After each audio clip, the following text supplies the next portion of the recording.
Hello friends, welcome to exam king. Myself doctor Diptendra Kumar. आज हम discuss करने वाले हैं कुमार वृत्ति के इम्पोर्टेंट एमसीक्यूज। ये दो पार्ट में मैं लेके आऊँगा। आज हम पहला पार्ट डिस्कशन करेंगे और वीडियो को आप लास्ट तक देखिएगा और जो भी आपको इम्पोर्टेंट क्वेश्चंस जो भी हैं सब अपने रजिस्टर में नोट कर लीजिएगा। अगर अभी तक आपने चैनल को सब्सक्राइब नहीं किया है तो चैनल को ज़रूर सब्सक्राइब कर दीजिए और आगे आने वाले नोटिफिकेशंस को पाने के लिए बेल आइकन को प्रेस कर दीजिएगा और ज़रूर अपने फ्रेंड्स को शेयर करिए वीडियो। तो चलिए स्टार्ट करते हैं आज का ये वीडियो। क्वेश्चन नंबर 1 देखते हैं। Prithvi Malla is the author of which book? So Prithvi Malla ने इनमें से कौन सा किताब लिखा है? ऑप्शन देख लेते हैं। ए बाल तंत्रम, बी शिशु रक्षा रत्न, सी बाल कुमार तंत्र या डी कुमार संभव। तो इसका जो आंसर है ये है बी शिशु रक्षा रत्न। इसको लिखा पृथ्वी मल्ल ने।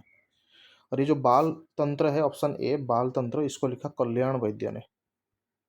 इसको लिखा कल्याण वैद्य ने लिखा बाल तंत्र। बाल कुमार तंत्र को लिखा रावण ने, रावण। और कुमार संभव को लिखा कालिदास ने, कालिदास। ठीक है, क्वेश्चन नंबर 2 पे चलते हैं। According to Dharmashastra a girl of 9 year age is termed as, यानी धर्मशास्त्र के अनुसार अगर किसी बालिका को या लड़की को 9 साल हो गया है तो उसको क्या नाम दिया जाता है, क्या बोला जाता है? ऑप्शन देखते हैं। ए गौरी, बी रोहिणी, सी कन्या या डी रजस्वाला। ठीक है, तो इसका जो आंसर है ये है रोहिणी, बी। 9 वर्ष की अगर लड़की है तो उसको रोहिणी कहा जाता है।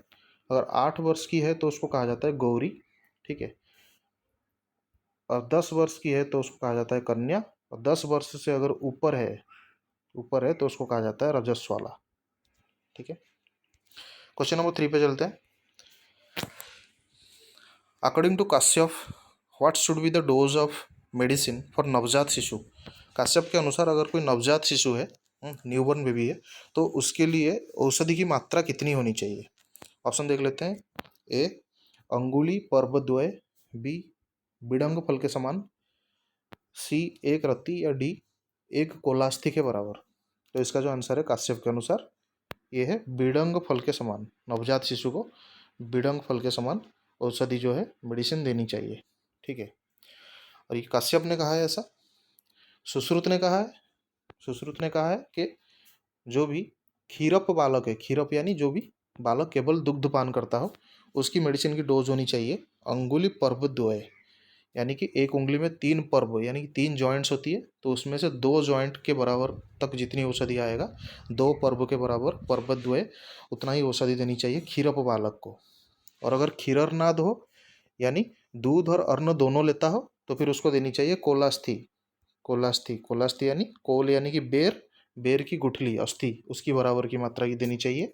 और अगर अर्नाद बालक हो, केवल अन्न खाता हो, तो फिर उसको कोल के प्रमाण में देना चाहिए, यानी कि पूरा का पूरा बेर के बराबर मात्रा में औषधि देनी चाहिए। ये सुश्रुत कहते हैं।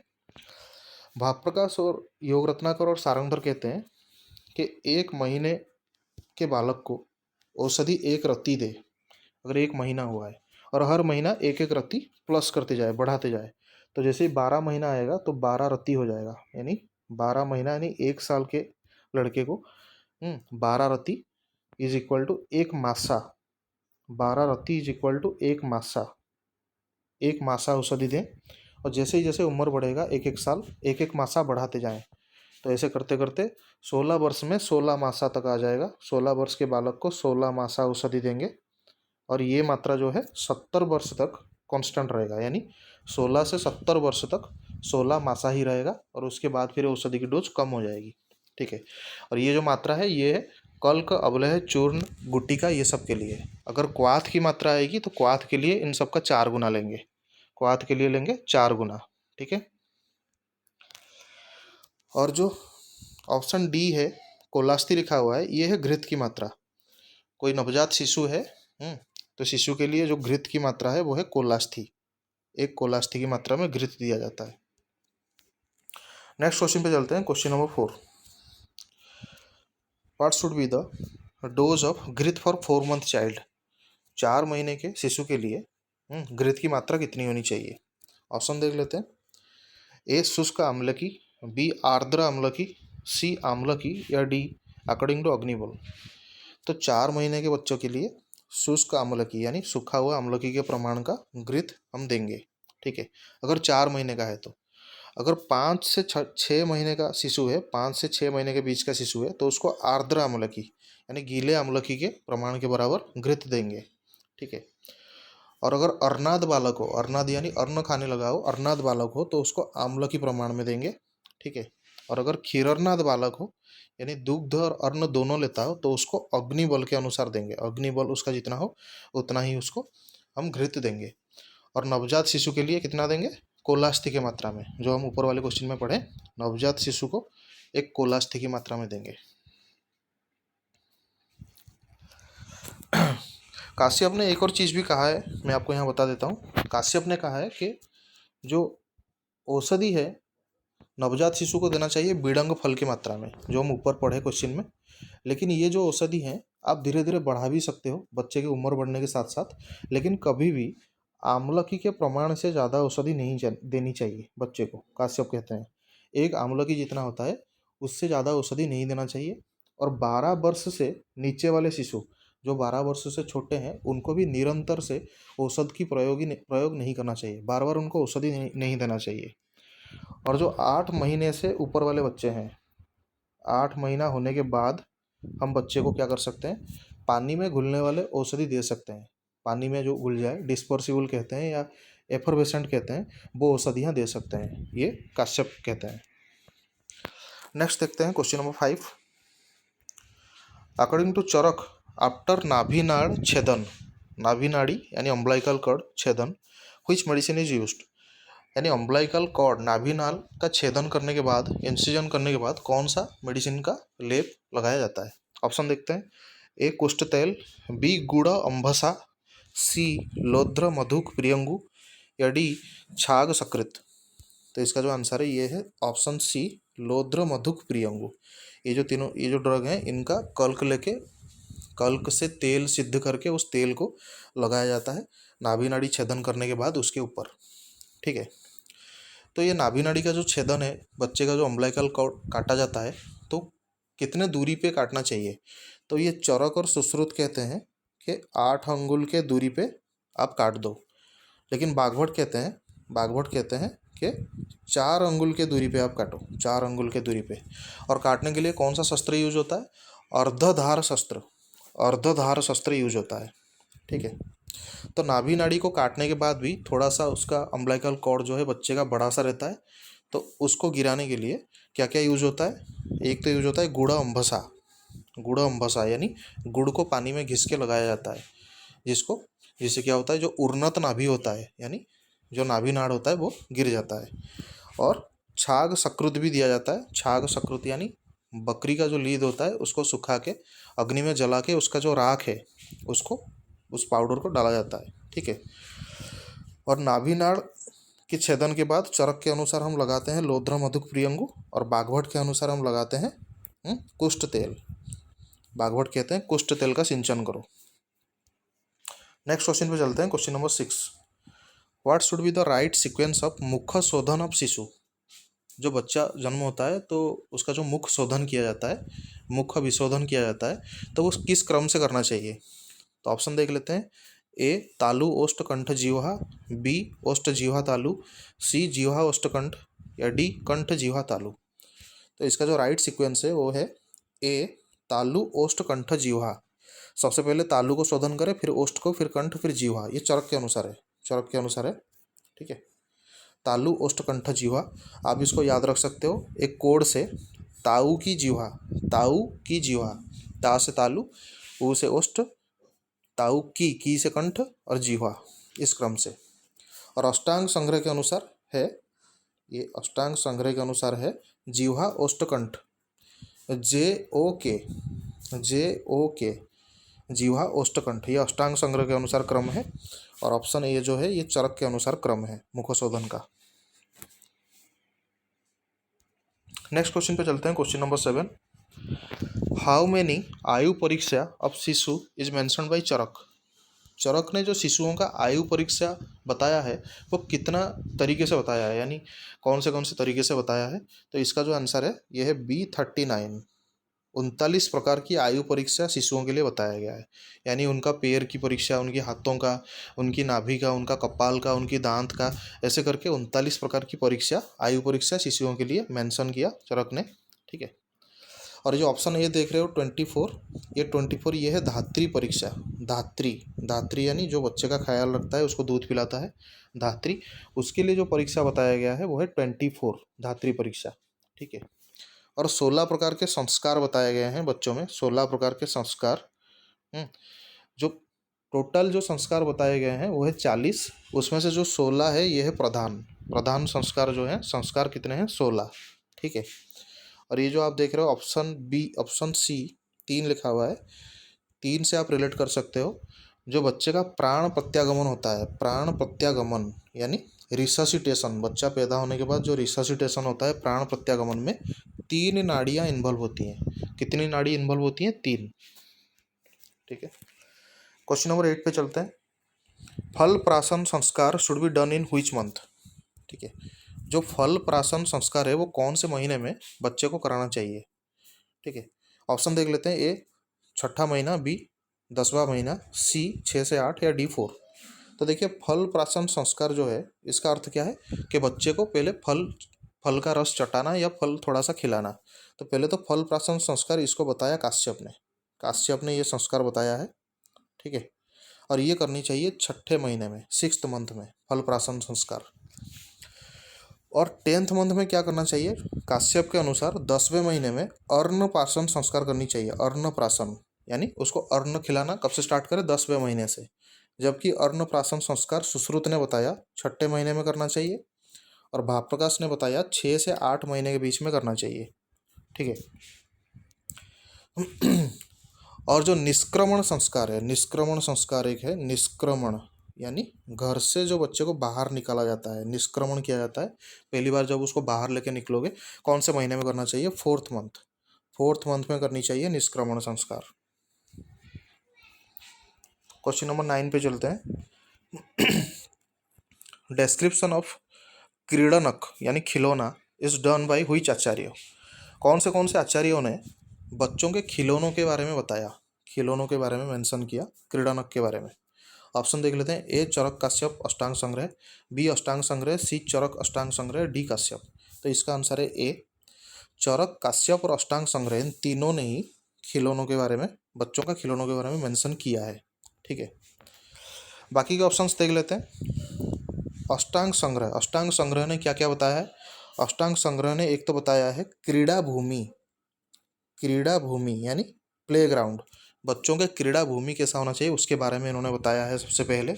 ठीक है। और अष्टांग संग्रह ने कुमार धार के बारे में बताया है। कुमार धार, कुमार धार, कुमार धार का अर्थात क्या होता है? कुमार धार का अर्थ होता है जो बच्चे का ख्याल रखता है, बच्चे का अटेंडेंट। बच्चे के अटेंडेंट पहले राजा महाराजा लोग रखते थे, उसको कुमार धार कहा जाता था। तो कुमार धार और क्रीड़ा भूमि, इन दोनों के बारे में अष्टांग संग्रह ने बताया है। चरक और अष्टांग संग्रह दोनों ने, ठीक है, इन दोनों ने कुमार गार के बारे में बताया है। कुमार गार,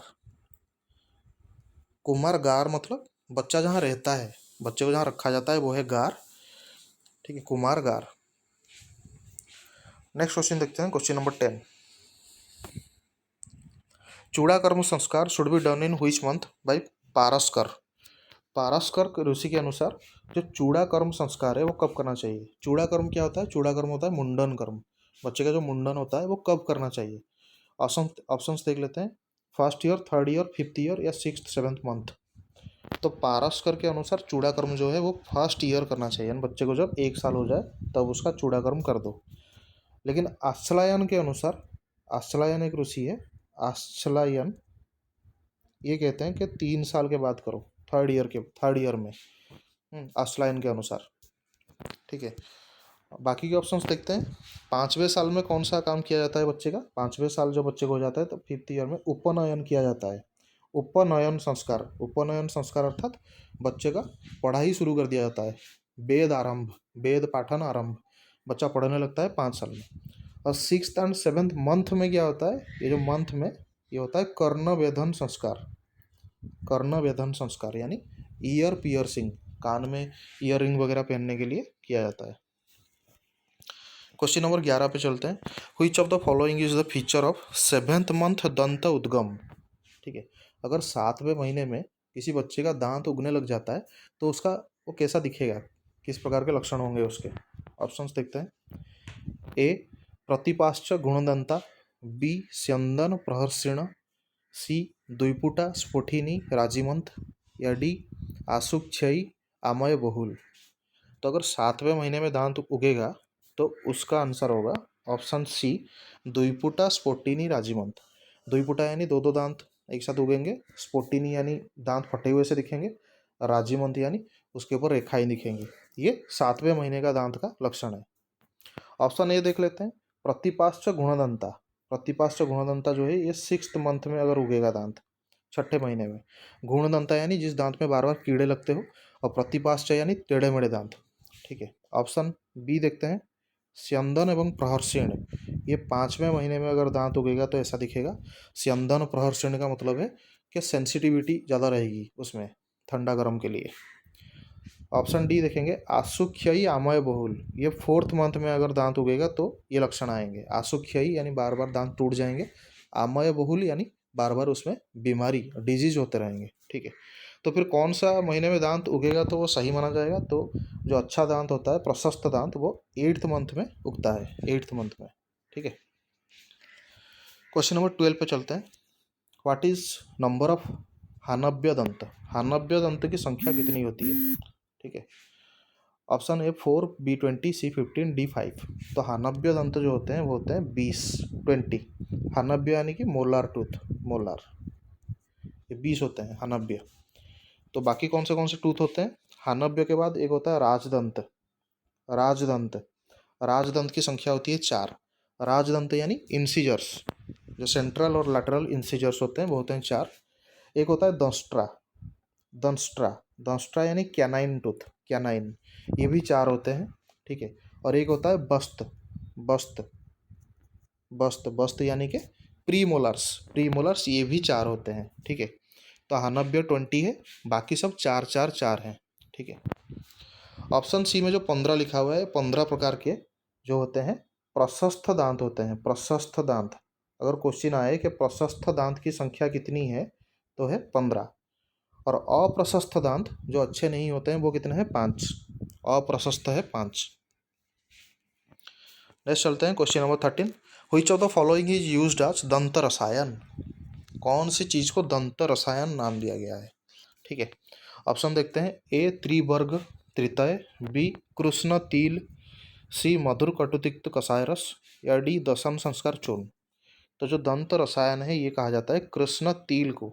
जो काला तिल होता है उस तिल को अगर आप एक दिन में 1 पल की मात्रा में खाओगे ठंडे पानी के साथ, शीतल जल के साथ, तो उसको कहा जाता है दंत रसायन। उससे दांत जो है दृढ़ होते हैं, स्ट्रांग होते हैं। ठीक है, ऑप्शन ए देखते हैं, त्रिवर्ग त्रितय। इसको अष्टांग संग्रह ने कहा है। ये दंत पवन के लिए, ब्रश करने के लिए यूज किया जाता है। त्रिवर्ग त्रितय एक पेस्ट की तरह। त्रिवर्ग त्रितय इसका अर्थ होता है त्रिफला, त्रिकटु एवं त्रिजात। तो अष्टांग संग्रह के अनुसार ये है। और मधुर कटुतिक्त कषाय रस, इस चरक ने कहा है कि ये जो 4 रस हैं, ये 4 रस यूज होता है दंत पवन के लिए, ब्रश करने के लिए। और इसमें से जो 2 रस रह गए, अम्ल और लवण रस, उसको यूज नहीं किया जाता। ठीक है, और दशम संस्कार चूर्ण ये काश्यप ने बताया, जितने भी डेंटल डिजीज है उस सब में दिया जाता है दशम संस्कार चूर्ण। क्वेश्चन नंबर 14 पे चलते हैं। हृदय रोग, श्वास, कास, आक्षेपक, ज्वर, मुष्ठिबंध are the symptoms of which disease. ये इतने भी सिम्टम्स है, ये कौन से बीमारी में होता है। देखते हैं ऑप्शन। ए उल्लोक रोग, बी पश्चात रूज, सी कुरंड रोग, या डी राजिका। तो ये सारे लक्षण जो है उल्लोक रोग में होता है। उल्लोक रोग का वर्णन अष्टांग संग्रह ने किया। उल्लोक रोग को अम्बुपूर्ण रोग भी कहा जाता है। अम्बुपूर्ण, अम्बुपूर्ण यानी पानी भर जाना, जिसको एस्पिरेशन निमोनिया भी कहते हैं। बच्चों में हो जाता है, बच्चे जो है एस्पिरेट कर जाते हैं कफ और एमनियोटिक फ्लूइड वगैरह, तो उसको उल्लोक रोग कहते हैं। ठीक है, तो ये उल्लोक रोग में क्या चिकित्सा दे सकते हैं, इसको भी आप याद रखेंगे। उल्लोक रोग में एक तो स्नान एवं अभ्यंग नहीं करना है, बच्चे को तेल नहीं लगाना है और उसको स्नान नहीं कराना है। अजा मूत्र पीने के लिए दिया जाता है, अजा मूत्र बार बार पीने के लिए दिया जाता है। और बिल्वादी गुट्टिका, इसका मेन ड्रग है बिल्वादी गुट्टिका, इसको याद रखेंगे आप, बिल्वादी गुट्टिका उल्लोक रोग में। पश्चात रूज एक रोग है, पश्चात रूज का वर्णन किया है भैषज रत्नावली ने। ठीक है, ये गुदागत रोग है, यानी गुद यानी अनाल कैनाल, गुदागत रोग है। और पश्चात रूज का जो लक्षण है ये अहिपुतना के समान है, इसको आप याद रखेंगे। पश्चात रूज का लक्षण अहिपुतना के समान है। अहिपुतना भी एक एनल कैनाल का ही डिजीज है जिसका वर्णन सुश्रुत ने किया है। अहिपुतना में क्या होता है कि इसको नैपकिन रैश कहते हैं। नैपकिन रैश यानी बच्चों में जो नैपकिन पहनने की वजह से जो गंदगी जमा होकर जो सब रैशेस हो जाते हैं उसको कहते हैं अहिपुतना। और अहिपुतना की वजह से पश्चात रूज होता है। ठीक है, पश्चात रूज का वर्णन किया भैषज रत्नावली ने। राजिका, यहाँ पे एक रोग है राजिका। राजिका का अर्थ होता है घमोरी, जो गर्मियों के दिन घमोरी हो जाता है उसको राजिका कहते हैं। इसका वर्णन किया अष्टांग हृदय ने। और कुरंड रोग, कुरंड रोग एक ऐसा रोग है जिसमें आंत्र वृद्धि हो जाता है, आंत्र वृद्धि, आंत्र वृद्धि हो जाता है। और इसमें पित्त प्रधान होता है, इस रोग में पित्त प्रधान, कुरंड रोग। नेक्स्ट क्वेश्चन नंबर 15 पे चलेंगे। Which of the following drug is used in नाभि कुंडल चिकित्सा। नाभि कुंडल रोग में चिकित्सा में कौन सा औषधि दी जाती है? ऑप्शन ए अश्वत्थ पंचांग क्वाथ, बी अग्नितप्त मृतिका पिंड, बी सी बात पित्तनाशक चिकित्सा, या डी छाग सकृत चूर्ण प्लस दुग्ध। तो इसमें जो ऑप्शन ए है ये है राइट आंसर। नाभि कुंडल एक रोग है जिसका वर्णन किया है रस रत्न समुच्चय ने। और इसमें अश्वत्थ यानी पीपल का जो पंचांग है उसका क्वाथ बना के और उसके कल्क को भी नाभि कुंडल रोग में लगाया जाता है। ठीक है, और अग्नितप्त मृतिका पिंड, ठीक है, कोई भी मिट्टी से बनाया हुआ है गोले को आग में उसको तपा के फिर उसको दूध दुग्ध में बुझा के फिर उसका सेक लगाया जाता है। कौन से रोग में? नाभि शोथ में, नाभि शोथ, नाभि शोथ, नाभि शोथ रोग का वर्णन किया है योग रत्नाकर ने। और ऑप्शन जो सी है बात पित्तनाशक चिकित्सा, ये सभी प्रकार के नाभिनाल कर्तनजन्य उपद्रव में किया जाता है। नाभिनाड़ काटने के बाद जितने भी कॉम्प्लिकेशंस होते हैं सब में बात पित्तनाशक चिकित्सा याद रखेंगे, ये चरक के अनुसार है। ऑप्शन डी में छाग सकृत चूर्ण और दुग्ध लिखा हुआ है। छाग सकृत यानी अजा यानी बकरे का जो लीद है उसको पाउडर बना के दुग्ध में मिला के लेप लगाया जाता है। किस रोग में? नाभि पाक, अगर नाभि प्रदेश में पाक हो जाए तो ये ट्रीटमेंट दिया जाता है। क्वेश्चन नंबर 16 पे चलेंगे। व्हिच ऑफ द फॉलोइंग नाभिनाल कर्तनजन्य व्याधि आर मेंशन्ड बाय बाघभट्ट।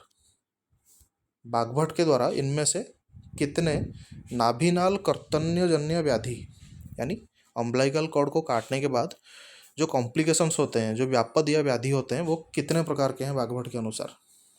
तो बाघभट्ट के अनुसार ऑप्शन सी राइट आंसर है, 2 प्रकार के हैं, विनामिका और विजृंभिका, विनामिका और विजृंभिका। ठीक है, और चरक के अनुसार है 4 प्रकार का। ठीक है, उत्तुंडिता, पिंडिलिका, विनामिका, विजृंभिका। ठीक है, और चक्रपाणी के अनुसार है 6 प्रकार का, 6 प्रकार का, आयाम, व्यायाम, उत्तुंडिता, पिंडिलिका, विनामिका, विजृंभिका। ठीक है, और नाभि शोथ जो है योग रत्नाकर ने वर्णन किया है, नाभि शोथ। और नाभि पाक, अष्टांग संग्रह, चरक और रसरत्न समुच्चय ने वर्णन किया है, नाभि पाक। ठीक है, इसमें जो ऑप्शन आप देख रहे हो विजृंभिका, ये एक नाभिनाल कर्तनजन्य व्याधि है। ये विजृंभिका एक और जगह पे भी आया हुआ है, खीरालशक रोग में, इसको आप याद रखोगे, खीरालशक। बच्चों में खीरालशक रोग होता है, उसके लक्षणों में भी विजृंभिका है और नाभिनाल कर्तनजन्य व्याधि में भी विजृंभिका है, 2 जगह आया हुआ है। Question number 17। Which of the following is लेहन अयोग्य। इनमें से कौन सा लेहन के अयोग्य है? ऑप्शन देखते हैं। ए महासना, बी कल्याण मातृक, सी बात पैतृक प्रकृति, या डी दुष्ट क्षीर। तो इसमें से जो कल्याण मातृक है एक बीमारी है, बच्चों में होता है। कल्याण मात्रक जो है लेहन के अयोग्य है, यानी उसको लेहन नहीं कराना चाहिए, ठीक है। और बाकी तीनों कंडीशन में लेहन कर सकते हैं, चाहे महासना हो, महासना यानी बहुत ज़्यादा असन यानी बहुत ज़्यादा खाना खाता हो, या बात पैतिक प्रकृति का हो, या दुष्ट खीर हो, उसके माता के जो दुग्ध हो वो दूषित हो गया हो तो वो दूध नहीं पी पाता हो, तो वो सबको हम लेहन करा सकते हैं। लेकिन कल्याण मात्रक जो है, कल्याण मात्रक में हम लेहन नहीं करा सकते, लेहन अयोग्य हो गया है। और उसके साथ साथ कोई भी अगर एग्जाम में डिजीज पूछे कि आमातिसार, अतिसार, बमन, ये सब कंडीशन में लेहन करा सकते हैं या नहीं करा सकते हैं, तो कोई भी डिजीज पूछे वो सभी लेहन के अयोग्य ही होते हैं, कोई भी बीमारी में लेहन नहीं किया जाता। क्वेश्चन नंबर 18, एक श्लोक दिया गया है, निर्व्याधि वर्धते शीघ्रम संसर्पते आशु गच्छति। ये किसके लिए कहा गया है? तो ये जो श्लोक है ये कहा गया है संवर्धन घृत के लिए। संवर्धन घृत, निर्व्याधि वर्धते शीघ्रम यानी व्याधि से रहित होके, व्याधि से अच्छा होके जल्दी जल्दी इसकी वृद्धि होती है। और संसर्पते आशु गच्छति, और पैर की कोई भी बीमारी हो वो सब ठीक हो जाता है, जल्दी जल्दी चलने लग जाता है बच्चा। तो ये संवर्धन घृत के लिए कहा गया है, ये श्लोक बहुत इंपॉर्टेंट है। बाकी के जो 3 घृत दिया गया है, ब्राह्मी घृत, अष्टांग घृत, सारस्वत घृत, ये बच्चों में लेहन करने के लिए यूज होता है, लेहन कर्म के लिए। क्वेश्चन नंबर 19 पे चलेंगे। लेहन कर्म अकॉर्डिंग टू ऋतु इज डिस्क्राइब्ड बाय हुम, यानी ऋतु के अनुसार, सीजन के अनुसार लेहन कर्म करना चाहिए, ऐसा कौन से आचार्य कहते हैं? तो ऐसा कहते हैं अष्टांग संग्रह। अष्टांग संग्रह कहते हैं कि ऋतु के अनुसार लेहन कर्म का वर्णन किया हुआ है उन्होंने। क्वेश्चन नंबर 20 पे चलते हैं। Which of the following treatment should be given in मेदस्वी धात्री? धात्री, मेदस्वी धात्री यानी जो भी धात्री हो, बच्चे का जो भी सरोगेट मदर हो जो उसको दूध पिलाते हो, अगर वो मेदस्वी हुई यानी उसमें बहुत ज़्यादा ओबीज, बहुत ज़्यादा मोटापा होगा, तो उसके लिए क्या चिकित्सा है? तो ऑप्शन देखते हैं, ए ब्रुंघण, बी शिरावेदन, सी क्षार, या डी षटपल घृत। तो जो मेदस्वी धाती है उसके लिए जो ट्रीटमेंट है ये है शिरावेदन। मेदस्वी धाती में शिरावेदन करेंगे, ये क्वेश्चन आ चुका है ऑलरेडी यूपीएससी में, शिरावेदन करेंगे, ठीक है। धात्री का अगर जो पुष्प है वो नष्ट पुष्पा हुई, नष्ट पुष्पा, नष्ट पुष्पा यानी उसको कोई भी ओवरी रिलेटेड डिजीज हो, ओवरी रिलेटेड डिजीज हो, नष्ट पुष्पा, कृष पुष्पा, ऐसा डिजीज हो, तो उसमें किया जाता है ब्रुंघण, ब्रुंघण चिकित्सा, ठीक है। और धात्री को कभी भी क्षार नहीं देना चाहिए, धात्री को कभी भी क्षार या क्षार से बने हुए औषधि नहीं देना चाहिए। और धात्री को हमेशा अजीर्ण से रक्षा करनी चाहिए, इसको भी आप याद रखेंगे, धात्री को अजीर्ण से रक्षा करनी चाहिए, जैसे उसको इंडाइजेशन ना हो। और धात्री की जो कॉमन बीमारियां हैं, धात्री को कोई भी बीमारी हो जाती है तो उसमें षटपल घृत दिया जा सकता है। क्वेश्चन नंबर 21 पे चलेंगे। सुख दुख ही बालानाम डैश आश्रयम, सुख दुख ही बालानाम डैश आश्रयम। ऑप्शन देखते हैं, ए धात्री, बी लेहन, सी बोथ, या डी माता। तो सुख दुख ही बालानाम ऑप्शन सी राइट है, बोथ। धात्री के भी आश्रय है और लेहन के भी आश्रय है। सुख दुख, बच्चों में जितने भी सुख दुख हैं वो ये दोनों चीज़ के आश्रय हैं। Question number 22, which of the following symptoms are due to having ताम्र वर्ण दुग्ध? अगर ताम्र वर्ण का दुग्ध बच्चा पान करेगा तो क्या क्या बीमारी उसको हो सकते हैं ताम्र वर्ण के दुग्ध पीने से? तो ऑप्शन ए वमन अतिसार श्वास, बी विसर्प कोठ कंडू, सी हृदय उद्वेष्टन, या डी प्रतिसाय खिराड़शक। तो ताम्र वर्ण के दूध से होता है सी हृदय उद्वेष्टन, ठीक है, हृदय उद्वेष्टन होता है। अगर कट्टू अनुरस वाला दूध पिए, कट्टू अनुरस वाला दूध पिए तो फिर होता है वमन अतिसार और श्वास, ठीक है। और लवण अनुरस वाला दूध पिए तो, लवण अनुरस वाला तो होता है विसर्प कोठ और कंडू। और अगर हम गुरु स्तन्यपान करें, गुरु जो हेवी हो, तो होता है प्रतिस्याय एवं खिरालशक, प्रतिस्याय एवं खिरालशक। Which of the following is the लक्षण ऑफ बाल शोष? बाल शोष के कौन से लक्षण है? अत्यह स्वप्न सितांबु श्लैष्मिक स्तन्य सेविनम, ऑप्शन ए। फिर बी में कायाग्नि साध बमथु तंद्रा कार्श्य अरुचि भ्रम, सी श्वास सोयथु संकुला, या डी ज्वर अरोचक त्रिट छर्दी शुष्क उद्गार विजृंभिका। तो इसका जो राइट आंसर है ये है ए। तो ये जो बाल शोष है, बाल शोष, बच्चा जब सूख जाता है, क्रिस हो जाता है, किस वजह से? अत्यह स्वप्न सीतांबु। अत्यह स्वप्न यानी अगर ज़्यादा सोता हो, सीतांबु यानी ठंडा पानी पीता हो, और श्लैष्मिक स्तन्यपान करता हो, तो फिर बाल शोष होता है। ठीक है। ऑप्शन बी देख लेते हैं। कायाग्नि साध बमथु तंद्राकार्ष्य अरुचि भ्रम, ये पारिगर्भिक का लक्षण है। पारिगर्भिक एक बीमारी है। पारिगर्भिक, पारिगर्भिक कैसे होता है? अगर गर्भिणी माता का स्तन्यपान करता है बच्चा, तो फिर उसको पारिगर्भिक बीमारी होता है। इसमें कायाग्नि साध यानी पेट की जो अग्नि है वो शांत हो जाता है, बमन होता है, तंद्रा होता है, अरुचि और भ्रम पैदा होता है।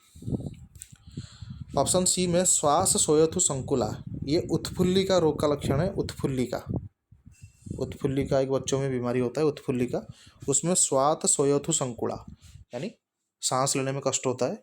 इसको एक प्रकार का निमोनिया भी कहा जा सकता है। और ऑप्शन डी में ज्वर अरोचक त्रिट छर्दी शुष्क उद्गार विजृंभिका, ये लक्षण है क्षीरालसक का। वेरी वेरी इंपॉर्टेंट, क्षीरालसक। क्षीरालसक एक त्रिदोषज व्याधि है, 3 दोष से होता है। और देखिए इसके लक्षण में विजृंभिका है, और विजृंभिका और कहाँ था? नाभिनाल कर्तनजन्य व्याधि में भी था। ठीक है। ऑप्शन 24 पे चलते हैं। Question number 24, which of the following is the treatment of क्षीरालसक। तो क्षीरालसक अगर बच्चे को हुआ है तो उसकी चिकित्सा में क्या दे सकते हैं? ठीक है। ऑप्शन ए अग्निदीपन, बी बच्चादि हरिद्रादि निषादि गण की द्रग, सी मूसक तेल, या डी बाल चतुर्भद्र अवलय। तो ऑप्शन बी राइट है। क्षीरालसक में बच्चादि हरिद्रादि निषादि गण के औषधियों का लेप लगा खाने के लिए दे सकते हैं बच्चे को क्षीरालसक में। अग्निदीपन चिकित्सा आप याद रखेंगे, अग्निदीपक चिकित्सा दिया जाता है पारिगर्भिक में। जो पारिगर्भिक हम पढ़े थे ऊपर, उसमें अग्निदीपन दिया जाता है। और मूसक तेल दिया जाता है गुदाभ्रंश में, गुदाभ्रंश और भगंदर में, भगंदर। बाल चतुर्भद्र अवलय को भी देखेंगे, ये एक इम्पोर्टेंट ड्रग है। बाल चतुर्भद्र अवलय ये दिया जाता है बच्चों में ज्वर, श्वास, कास, बमन, अतिसार, ये 5 डिजीज में, ज्वर, श्वास, कास, बमन, अतिसार में। और बाल चतुर्भद्र अवलय में भी 4 ही ड्रग है। ये ड्रग आप याद रखेंगे। अतिविषा है, अतिविषा है, मुस्तक है, मुस्तक, पिपली है, पिपली, और एक ड्रग है कर्कट श्रृंगी, कर्कट श्रृंगी भी है। बाल चतुर्भद्र अवलय में 4 ड्रग हैं। क्वेश्चन नंबर 25 पे चलेंगे। कर्कंधु गोस्तन प्रक्षा is said for which disease.